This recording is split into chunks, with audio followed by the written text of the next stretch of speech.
Good morning. It's a great pleasure for me to give you a short summary of the work of the Bureau of Women Parliamentarians last April in Dhaka and earlier this morning here in St. Petersburg. Let me just say that we are all delighted to be here in such an enchanting city. First, on behalf of the Bureau's members, I wish to thank our hosts for welcoming us in Russia. We are really honored to be here for the 137th Assembly. My remarks will focus on 4 points.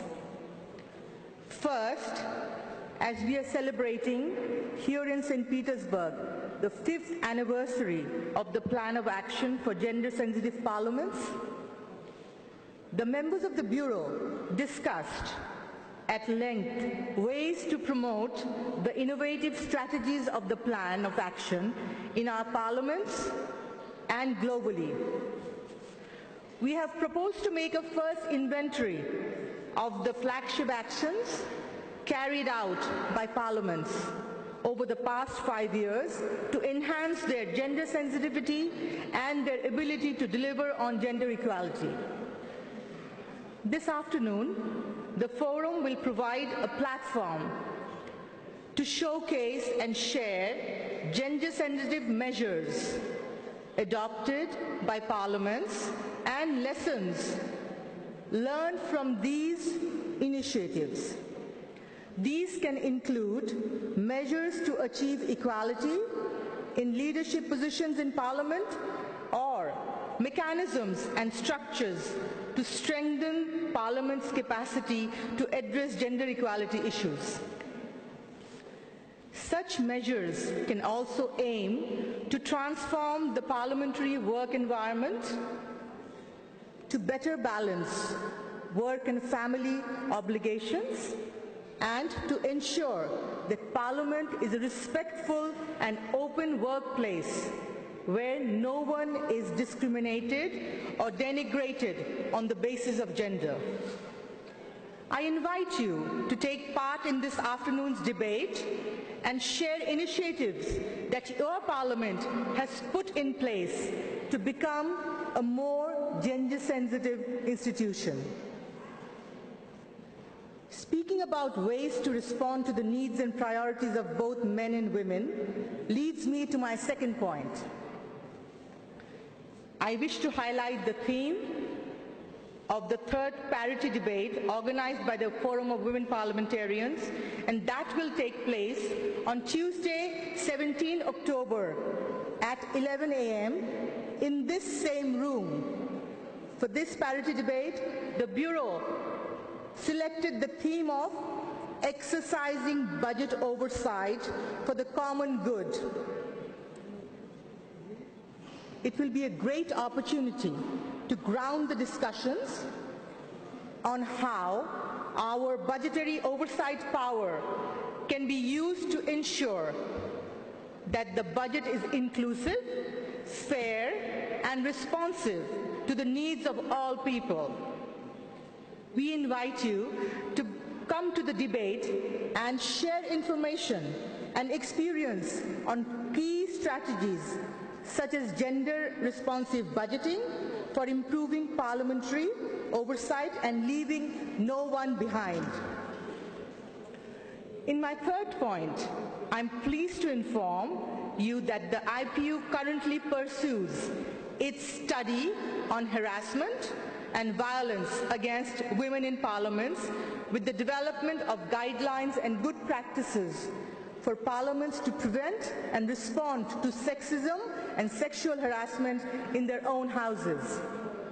The organization will also pursue the study with a focus on the regional level, beginning in Europe, where the IPU will work in cooperation with the Parliamentary Assembly of the Council of Europe, based on a study on sexism, harassment, and violence against women parliamentarians and women parliamentary staff.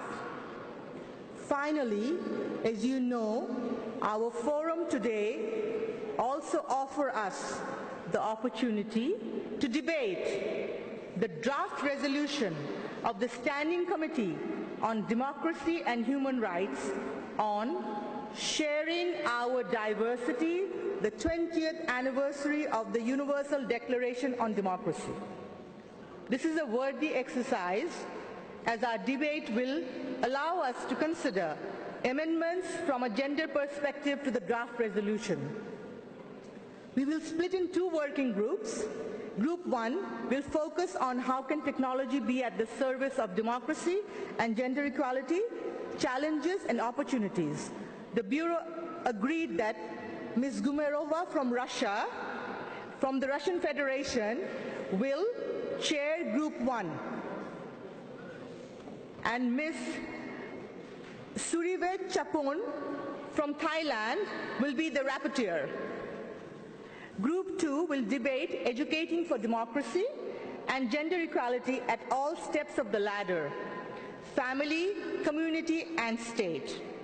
The Bureau agreed that yours truly from Bangladesh will chair the Group 2, and that Ms.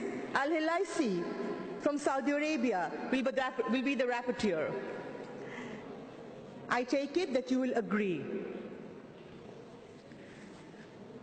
Lastly, this morning, the Bureau also identified the questions that will be asked to the candidates for IPU President on behalf of the Forum of Women Parliamentarians during the hearing that we will have with the candidates later today. I look forward to all of your participation. Colleagues, I very much look forward to our debates today, and I'm confident that they will be extremely interesting. Thank you, St. Petersburg. Thank you, Russia. Я благодарю вас, госпожа.